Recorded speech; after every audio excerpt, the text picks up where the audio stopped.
힐링 여행자 가족 여러분 안녕하세요.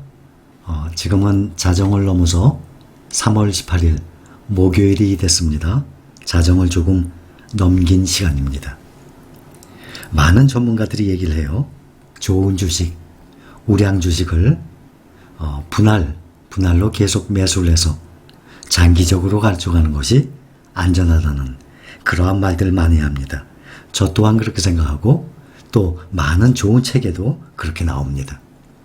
사실 주식 투자 싸게 사서 비싸게 팔면 제일 좋죠.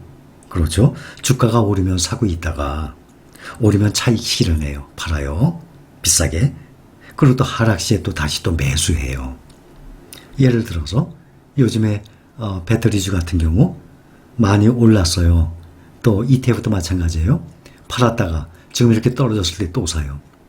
그런데 그것을 누가 알아요? 갑자기 이런 이슈로 인해서 손쓸 틈 없이 갑자기 떨어지는 겁니다. 그래서 주가가 꾸준히 하락을 할 때도 만약에 10일간 하락을 했어요.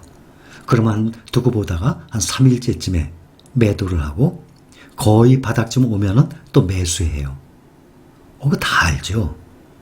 그런데 일단 저는 저를 알고 있는 인터넷상에서 유튜브에서 저를 알고 있는 제 구독자가 아니더라도 제 영상을 보시는 모든 개인 투자자분들 주식 투자를 해서 꼭 수익을 얻었으면 합니다. 누구를 막론하고 여러분들이 돈을 번다고 제가 손해를 보는 거 아니잖아요. 또 여러분들이 손해를 보면 제가 돈을 버는 것이 아니지 않습니까? 저는 저를 아는 모든 개인 투자자분들이 다들 성공을 했으면 좋겠어요. 성공이란 말이 큰 부자를 얘기하는 것은 아닙니다. 여러분들이 원하는 만큼은 아니더라도 꼭 수익을 얻었으면 하는 마음이에요. 그래서 싸게 사서 주가가 오르잖아요. 그러면 팔아요. 그 다음에 기다렸다가 하락하면 또 사요. 아주 좋은 방법이에요. 저는 이렇게 해서 누구든지 성공을 하시기 바랍니다. 주가가 하락할 때도 더 떨어지기 전에 팔아요. 그랬다가 더 낮은 금액에서 매수를 다시 합니다. 그 다음에 기다려요. 그래서 수익을 보시면 정말 성공이죠. 저는 여러분들이 누구든지 다 그렇게 성공을 했으면 좋겠어요. 그러나 그 시점을 알 수가 없는 거예요. 그것은 아무리 공부를 많이 한 사람도 제가 단타 위험하다 그랬죠. 간혹 어떤 분들은 그렇게 해서 돈 번 분들이 계세요. 그런 분들이 반론 제기합니다. 그런 분들을 말씀드린 게 아니잖아요. 일반적으로 대체적으로 말씀을 드리는 거 아닙니까? 100명 중에 이 주식에 대해서 잘 모르시는 분들이 거의 다 단타를 치다 보면 돈을 버는 사람이 훨씬 많아요? 아니죠. 돈을 잃는 사람들이 훨씬 많아요. 그래서 저는 평균적으로 말씀을 드리는 거예요. 단타가 무조건 나쁘다는 아니에요. 그거를 해서 성공을 하시는 분들이 계세요. 그런 분들을 말씀드리는 것 절대 아닙니다. 또한 항상 말씀을 드리잖아요. 다른 곳에 써야 할 자금, 예를 들어서 내년에 우리 자녀 대학 입학금, 6개월 후에 또 월세나 전세 보증금 올려줄 돈, 앞으로 1년 후에 어디 써야 될 돈, 이런 돈으로 투자를 하게 되면 사람이 심리적인 불안감이 생깁니다. 그래서 그만큼 실패할 확률이 커지죠. 더군다나 빚을 내서 투자하는 것은 더욱 그렇습니다. 손실 보면 절대 안 되는 돈이 있어요. 뭐든지 손실 보면 안 되죠. 여윳돈이라 그래도. 근데 저는 그 여윳돈을 말씀드리는 게 아니잖아요. 꼭 어디에 써야 될 돈, 몇 달 후에, 1년 후에 써야 될 돈이에요. 절대 잃으면 안 되는 그런 돈들이 있어요. 사용초가 있는 돈. 그런 돈으로 투자에 임하면요. 투자 시점부터 불안해지기 시작합니다. 그러한 불안한 마음으로 시작을 하게 되면 결과가 좋게 나올 수가 있겠어요? 주식의 가격은 원래 등락의 구간이 심합니다. 또한 그 시기를 누구도 알 수가 없는 것입니다. 그래서 꼭 적은 돈이더라도 여윳돈으로만 투자를 해야만 합니다. 사람들이 욕심이 생기니까 100만 원 가지고 10% 10만 원 벌어요. 그래 그럼 500만 원 가져가기면 50만 원이네. 1000만 원 가져가게 되면 100만 원 버는 거네. 사람이 욕심이 좀 크니까 자기의 그 캐파를 자기의 그 한도를 넘어서는 그러한 돈까지 끌어들여서 투자를 하게 됩니다. 자꾸 점점 커지게 됩니다. 그런데 그게 본인의 꼭 사용처가 있는 돈이 아니라면 괜찮죠. 주식을 매수해서요, 웬만한 수익을 얻으려면 적어도 3, 4년 이상을 기다려야 됩니다. 1년? 1년은 정말 짧아요. 1년 내에 어떠한 주가의 변수가 생길지 그거는 누구도 알 수가 없어요. 주식 투자 시작하셨어요. 작년에, 올해 2021년 새로 이제 마음고생 시작하신 겁니다. 사람의 성격에 따라 다릅니다. 이렇게 주가의 등락을 잘 견디는 분이 있는 반면에 조금이라도 손실을 하면 못 견디는 사람들이 있어요. 사람의 성격에 따라 다르죠? 그거를 못 견디면 정신건강 얼마나 중요합니까? 모든 것을 포기하고 은행에 넣어두는 방법 외에는 없습니다. 주식시장에 발을 들여놓으면요, 주가 등락, 그때 마음의 평정심 꼭 찾아야 됩니다. 안 찾으면 본인만 손해예요. 인내심, 시간 꼭 기다려야만 합니다. 그래야만 열매를 따먹을 수가 있어요. 이런 걸 못하면 자본소득을 못 올려요. 또한 장기 투자라고 얘기합니다. 그러면 지금으로부터 10년 전 우량주들 포스코, 현대차, LG화학, 신한지주, KB금융, 제가 예를 들어서 말씀드리죠. 삼성전자 외에는 우량주 투자한 종목들 다 실패했어요. 그러니 잘 골라야죠. 잘 골라요? 내가 실력이 없는걸? 내가 실력이 없는데 어떻게 그런 안목으로 개인 투자자가 앞으로 10년 후를 내다보고 투자합니까? 10년 전에 포스코 49만 4천 원이었어요. 근데 지금은 29만 5천 원. 1년에 5%씩 오르면 복리를 빼고라도 50%죠? 1년에 5%면 10년, 복리 빼고 단리로 50%. 1년에 5%씩만 상승해도 속이 시원치 않은데 10년 후에 49만 4천 원짜리 주식이 29만 5천 원으로 꼬꾸라졌어요. 포스코. 그러면 장기 투자 실패한 거네요. 현대차와 LG화학은 10년 전에도 10등 내에 들었던 이 종목이에요. 그런데 현대차, LG화학 작년에 튀어오른 거예요. 차트를 보면 9년 동안 계속 하락하거나 평행선을 가던 종목이었습니다.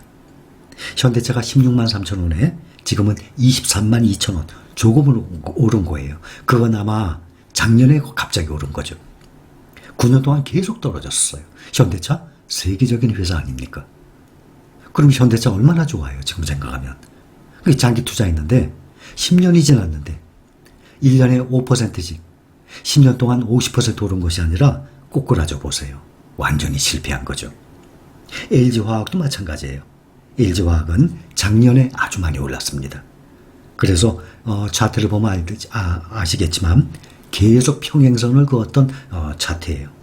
신한지주, KB금융 배당 많이 줘요? 배당이 문제가 아니죠. 그보다 더 큰 성장성이 있는 이 종목의 주가가 올라가야 되는데 신한지주는 45,500원에서 10년이 지난 지금은 35,500원. KB금융은 54,300원에서 57,700원. 다 떨어졌어요. 삼성전자 하나만 차트를 보면 미국의 다우, S&P 500, 나스닥처럼 아주 아름다운 정상적인 우상향으로 올라갔습니다. 그래서 삼성전자는 15,080원에서 82,300원으로 무려 5.5배가 상승했습니다. 지난 과정을 놓고 보면 장기투자, 우량주, 삼성전자 종목만 성공한 겁니다. 그 외에는 다 실패작이에요. 단일 종목, 개별 종목에 투자를 하게 되면 재무제표를 보는 것은 기본입니다. 종목 분석을 꼭 해야만 합니다. 그 다음에 그 종목이 잘 나가고 있는지, 성장을 잘 하고 있는지 지속적으로 확인을 해야만 합니다. 그런데 직장생활하고 직업이 따로 있어요. 투자는 해야 되겠는데 개별 종목에 대한 보는 안목은 적어지고 삼성전자 외에는 이렇게 우량 종목들도 10년 후에 보면은 다 이러한 결과가 나와 있습니다. 그래서 ETF를 하는 것입니다. ETF, 단일 종목처럼 주가의 등락폭이 그렇게 크지가 않습니다.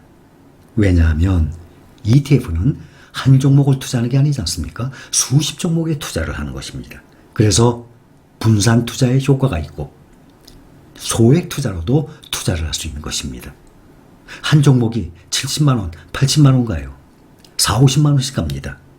그런데 그 종목을 포함한 수십 개의 종목을 포함해서도 11,000원, 3만 원, 4만 원, 얼마나 가격이 저렴합니까? 그러니 개인 투자자 입장에서는 소액 금액으로도 투자할 수 있고 또한 분산 투자 효과가 있습니다.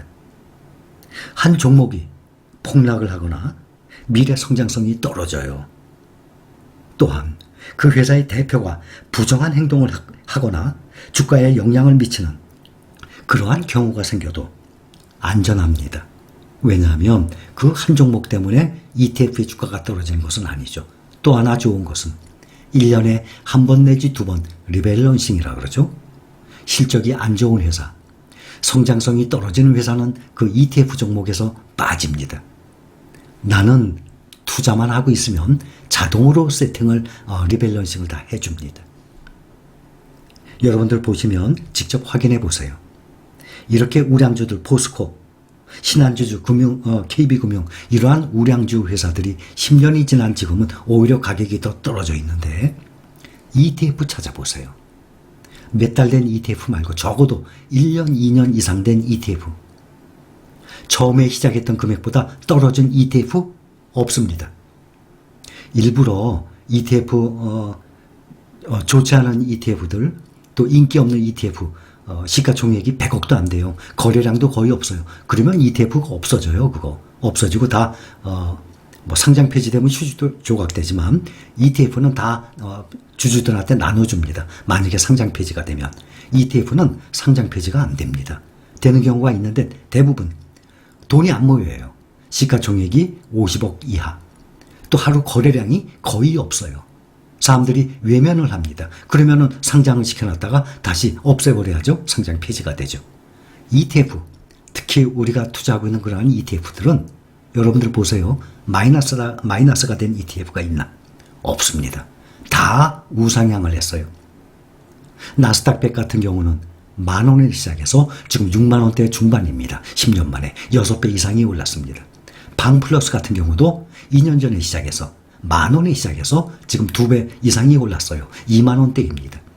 또한 가장 무겁고 가장 수익률이 적은 S&P 500도 10,000원에 시작해서 지금 11,000원대입니다. 벌써 10%가 오른 상태입니다. 몇 달 만에.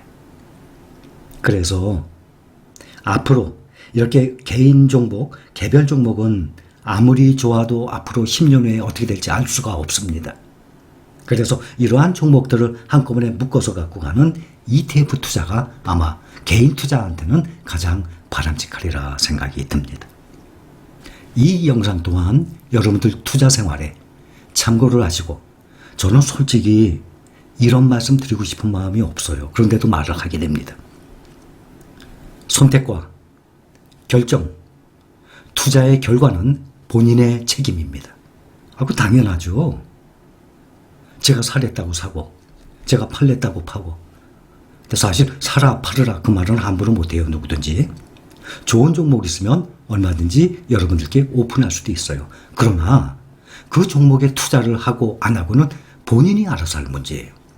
언제 얼마치 사느냐, 그 가격이 얼마일 때 내가 얼마에 들어가느냐, 이거는 사람마다 다 다릅니다. 그러니 저는 이런 말씀을 드리고 싶지 않지만 간혹 그런 분들이 계시기 때문에 말씀을 드립니다. 아무리 여러분들께 도움되는 그러한 내용이더라도 결론은 본인이 선택하시는 거고 본인이 결정하시는 겁니다. 결과는 본인의 책임입니다. 자, 여러분 투자 생활에 참고하시기 바랍니다.